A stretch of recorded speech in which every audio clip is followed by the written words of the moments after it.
Hey, it's Jesse Cage, and welcome to Kage the Bay, and this is Features Gastropub. Why don't we start with a drink? Come on, the bar's over here.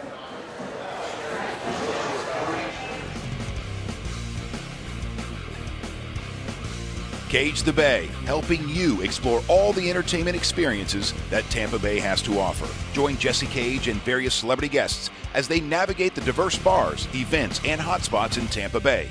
Kage the Bay. Let's get to the bar. Oh, I have a drink waiting for me? I wonder if our celebrity guest Brian Duffy had this thing waiting for me. I don't know what the hell that is, but I do know it's delicious. I just got a text. Let's go meet up with Brian. We'll have a little conversation, and then of course we'll come back to the bar. I'm not going to leave this here. Who am I kidding? Come on. So, we all know you from Bar Rescue. I did. I used to yell and scream at people for a living. It was fun. Right. Yep. And then I became a dick. Whoop. Well, you became a dick? Because as far as I know, you've been one. That show really put me into that mode. Right. Yeah. When did you stop with Bar Rescue? So I left the show, I guess, about 2 years ago. Okay. Yeah. 2 years ago, I did 3 seasons. So just about a little over 20 episodes. Okay. And it was a blast, man. I had a great time doing it. I mean, it kind of launched me into a world that I never thought I'd be in, which is consulting and going through restaurants and all that stuff. It was a real weird time in my life that I was really happy to kind of get out of that world and go into what I do now. So, yeah. As a fan of the show, was it real? I mean, did you go in someplace, and I'm sure you've gotten this question 1,000 times, but we all watch reality TV. Yeah. We all go, there's no way that actually happened. There's no way this is set up. How much is legit? The first 2 seasons were pretty much 100%. Okay. There were no games played. You know, I mean, there might be the occasional production value that goes into it, or hey, really make sure that you focus on this or that. But it was real, man. I mean, there were scary episodes that we did. Watching people, I mean, in my business, I talk to failing restaurants all the time, and I say, look, we have the ability to kill people on a daily basis. When you think about it, we're serving people food that we have the ability to kill people. Sure. That's terrifying. We can kill them. It is. Yeah, no worries, man. I got you covered. Enjoy the rest of the show. I know. I'm just sitting here going, look at all this food. You're not trying to kill me, right? No, we got everybody covered. It features Gastropub. It comes down to responsibility in what you do and accountability to your kitchen. And you know, I mean, a lot of people open up restaurants, and what they do is they hire a chef, and then they never really pay attention to them again. Right. They just kind of let them go. They don't walk in the kitchen. It's like having a babysitter that you trust to take care of your kids, but what they're really doing is their boyfriend's coming over every single night and just messing the house up. Right. And you know, so it gets bad, and that's what I found out with the show. I mean, I saw dirty kitchens, but nothing like what I saw with this. Sure. And it was just irresponsible owners that wanted to open a bar as an homage to themselves, and that's what it was. Right. But here we are. I mean, it's a $20 million movie theater. Right. 17,000 square feet. This is a little over 4,000 square feet right here. We're like a 90% scratch kitchen, so we make everything in-house. Like we buy breads, we buy our pretzels, stuff like that, but we have certain little tweaks and ticks that we do to really dress them up and fix them. I go back to the cinema and Draft House. Think back when we were kids, like 1985-ish. I remember the first movie / you can get beer. Well, I wasn't at that point. I was 7 or 8. But beer was available in the big pitcher, and you had some wings or whatever. And it was like, oh my God, this is so great. We went to watch Back to the Future. Again, 1985. Best year for movies, by the way. Good one. I agree. A lot of good ones. But I remember just sitting there going, this is it. Yeah. This is what heaven is right here. And Chuck E. Cheese is right next door, too. So at that point, it could get no better. It is a multi-billion-dollar business at this point. With the other theaters that are out there that have, where you can kind of go in and sit down and eat, which I'm not a fan of. I'll tell you that right off the bat. I'm not trying to knock anybody else, but for me, that is a process I don't want to do. I went on a date a couple of weeks ago. I sat down with a woman who brought me to one of those kind of theater dining, and I was uncomfortable the entire time. Right. Because I'm leaning over and I'm trying to eat, and I'm trying to watch a movie, and there's a guy coming in and waiting on me. I have no time for that. Excellent. So we did this differently. Okay. And this is the play on dinner and a movie. It's just that simple. Now, if we came in and I was running late for a movie, could I grab something here and 100%. bring it in? You can bring it in with you. There's no doubt about that. Excellent. You can absolutely do that. But you know, I mean, look, if you're going to get a burger and you're going to be eating it out of a to-go container, it's not comfortable. So I'm not going to lie to you. So just plan better is what you're saying. I mean, look, The seats are full reclining. I mean, it's a beautiful, beautiful thing. See, now I just want to recline back there, put the burger on my stomach. You have to, when you're done, when we're done, you've got to go into, they have 2 theaters in there that have the GDX, and it's called Goodrich Dynamic Experience. All right. And what they did was they found this guy in France who created this whole new version of Dolby, and it's called Dolby Immersion or something. I don't know. I'm not that educated on it. But it's the way that they did it was they balanced all of the different parts, the 3 parts of sound that come out, to all hit at the same time. So when you're sitting in the movie theater, your treble, your bass, everything is hitting you at the same time. It's awesome. Oh. It's a good one. That's the bourbon, baby. Delightful. It's a cold toddy. Cold toddy? It's called a cold toddy. It's my buddy Michael Tips. He's a rock star. All right, a cold toddy. Yeah. It's Kage the Bay. I'm Jesse Kage. Celebrity chef Brian Duffy hanging out with us here at his spot. It features Gastropub. A cold toddy? So it's a combination of a hot toddy and a mint julep all mixed into one thing. Okay. Yeah, it's got a honey simple syrup that goes into it. All right. As well as it's muddled mint and lemon juice. Muddled. Now that's where you mash it up. That's where you in the beat bottom. the hell out of it. Be careful. This is TV, bro. I got you. They can see that. No more radio. No, I like it. I definitely I'm enjoying that, and now I want to enjoy food. Good. And something I need to start with. Over on your side over there, you've got is it a Philly cheesesteak? It's a cheesesteak. Okay, because I saw there was a cheesesteak, but then I saw there was something very specific that it said not Philly. It's not a Philly. But Duff, you're a Philly guy. I'm a Philly guy, but what y'all around the rest of the country have done is taken what we hold like near and dear to us as a cheesesteak, and somebody decided, oh, let's put peppers on it. Let's put this other stuff in it. What it is, a Philly has peppers and all the crap in it. This is a cheesesteak. So this is a cheesesteak whip. Okay, which has got caramelized onions, which we take, we go a little bit further here. We step it up just a little bit. So we actually shave our own ribeye here.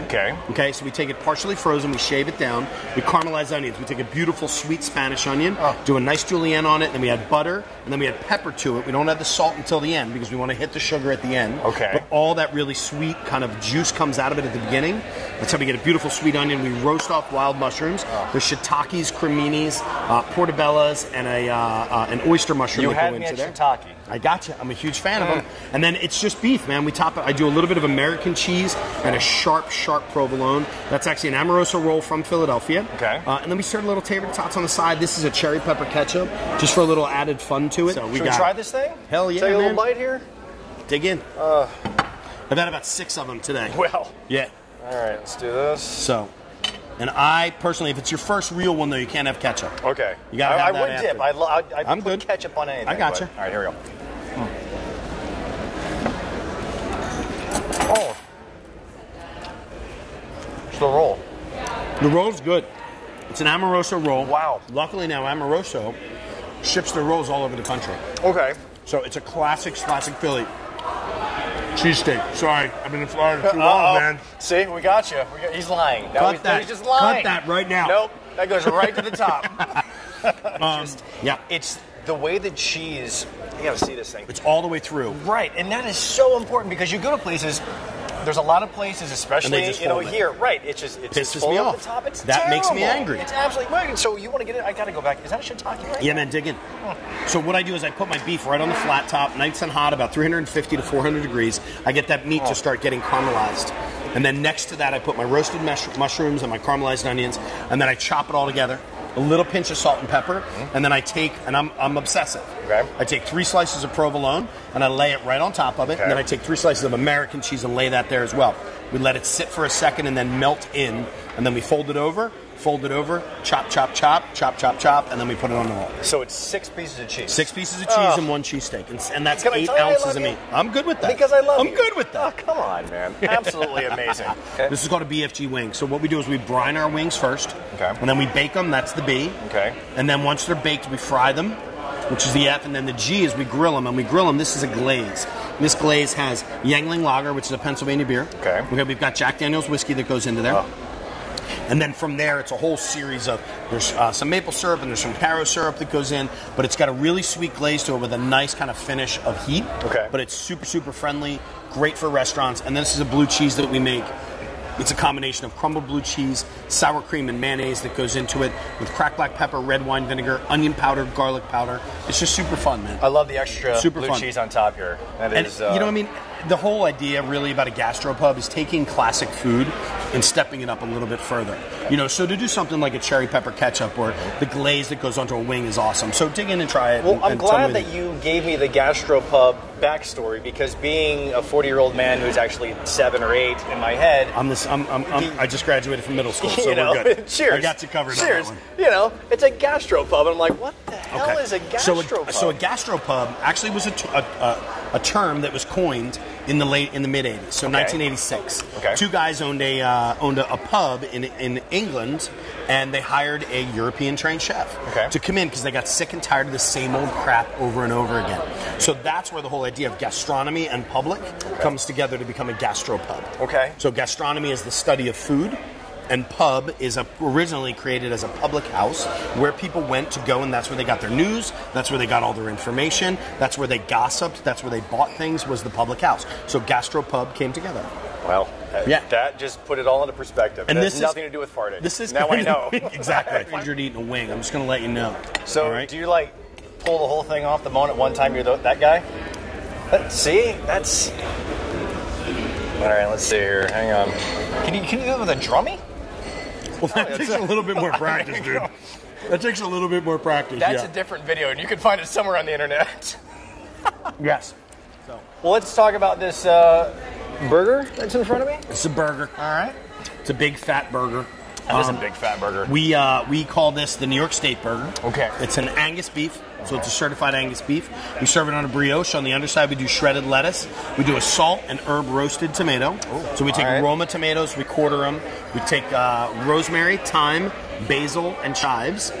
Toss everything in there. And that's going back to the gastropub. And that's going back to the gastropub. But normal ingredient in elevating. Exactly. But for me, one of the things about this was, because I love a tomato on a burger, but I live in Philadelphia, tomatoes aren't always available the way they should be available. Okay. So I wanted to do something a little bit different with that soft kind of sweet flavor of a tomato. So underneath we have a salt and herb roasted tomato. On top we've got Swiss cheese. This is a corned beef that we sear off really fast on a flat top. Okay. Sauerkraut, and this is a black pepper bacon to kind of emulate that world of pastrami. So that's why it's called a New York friend. I'm gonna get in there and see if I can not deconstruct it. Right. Oh, look at that. All right. So the tomatoes are all liquefied on the bottom. Here. And then the kraut, I mean, that bacon is just, I just stand it's by. Good stuff. I'll drink.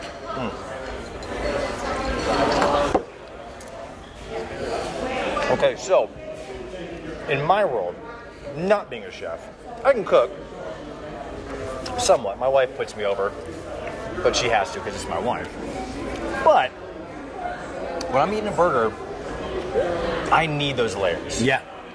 I don't just want just that patty. I can't imagine doing it that way. Well, let's talk about what today is. Today is 420. You're not watching this on 420. I apologize. You enjoyed your day, I'm sure. And it's no secret, if you've been a fan of anything that the Cage Cult Show has done, including Kage The Bay, and I appreciate it, you know, we're big fans of the... What do they call it? They call it 420 friendly. 420, yes, we are 420. I just like whistling. You just like the whistle? But...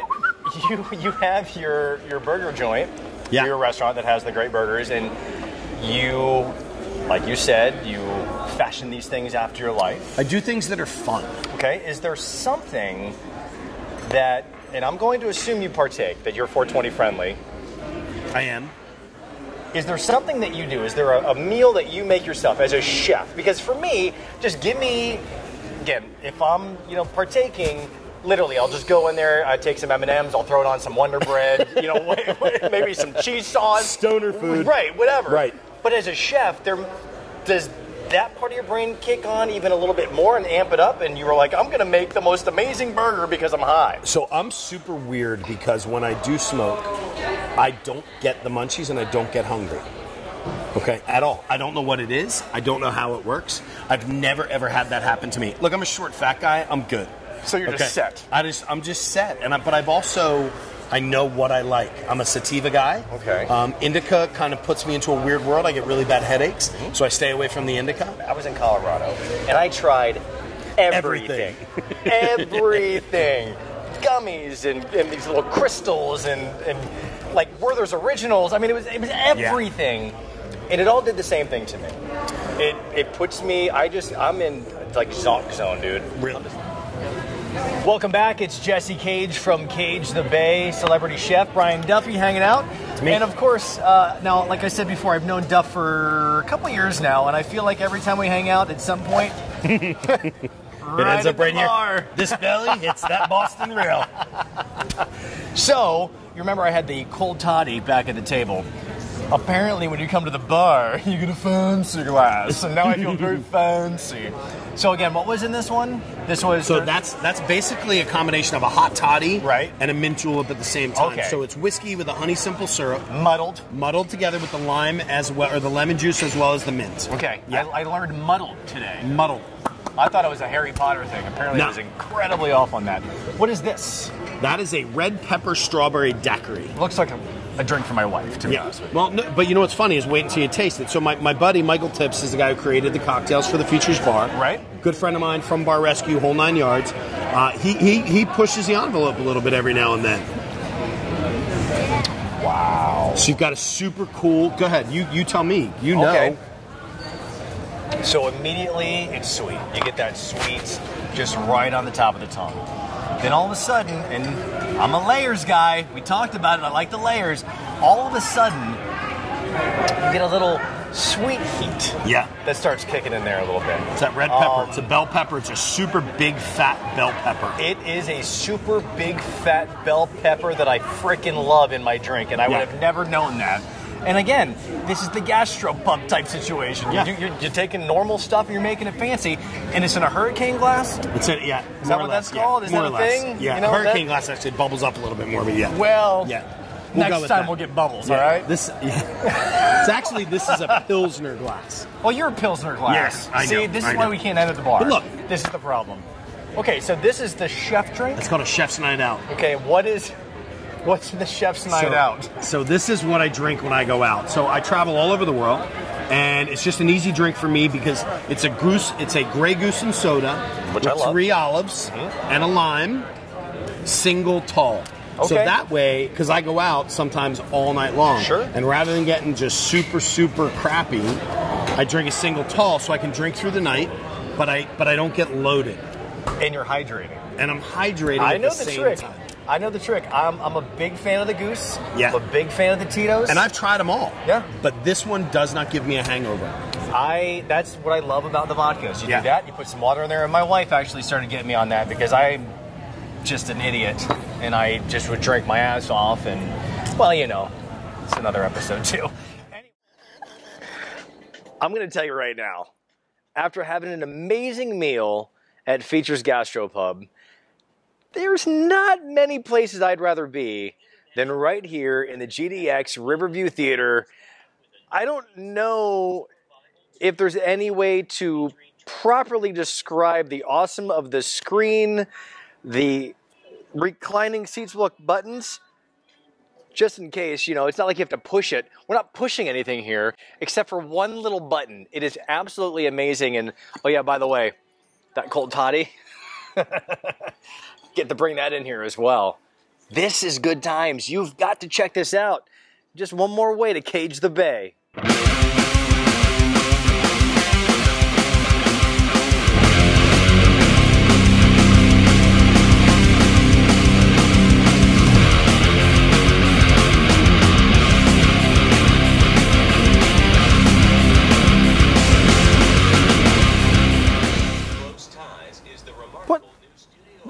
It's over.